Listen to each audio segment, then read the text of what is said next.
All right, sorry I had to be out today for a conference, but you're going to be working on solving inequalities.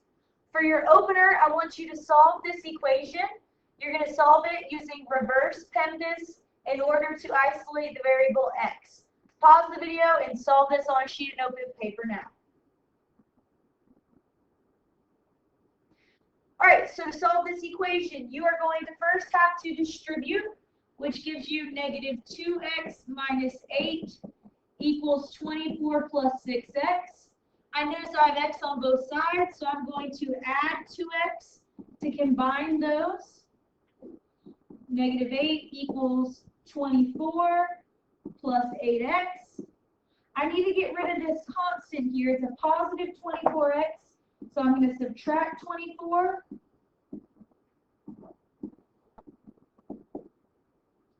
That gives me negative 32. Last but not least, x is being multiplied, so I divide by 8, and x equals negative 4.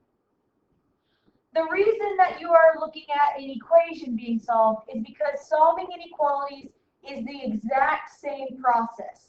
There's really only one difference that we're just about to talk about.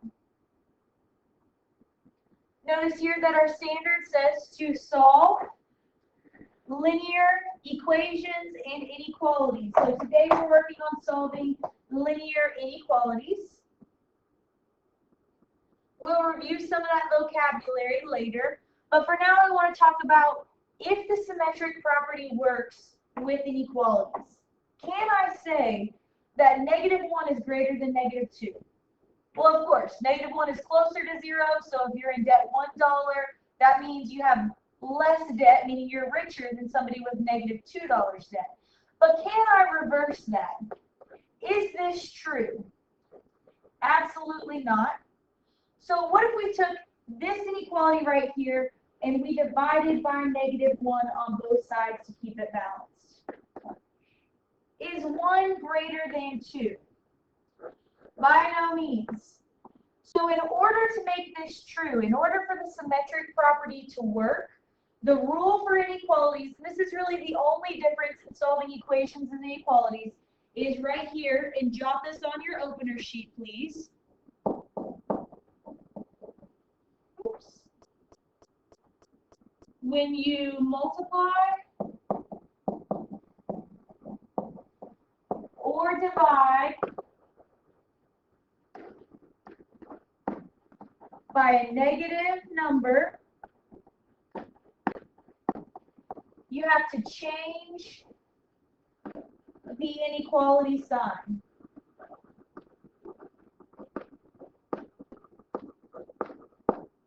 So going back to this example up here, we know that 1 is not greater than 2, but actually we divided by a negative 1 here on both sides. So we need to flip this inequality sign. So we would have 1 is less than 2. Notice we went from greater to less than, and now this is true because we flipped the inequality sign. That is the only difference between solving equations and inequalities. Let's look at two examples. First of all, I'm going to have to add 2x on both sides.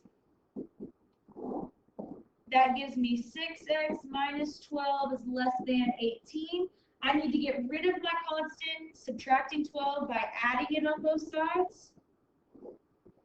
6x is less than, let's see, 30.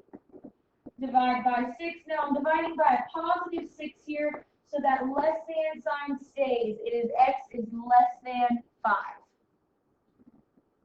All right, pause your video. Try this one now.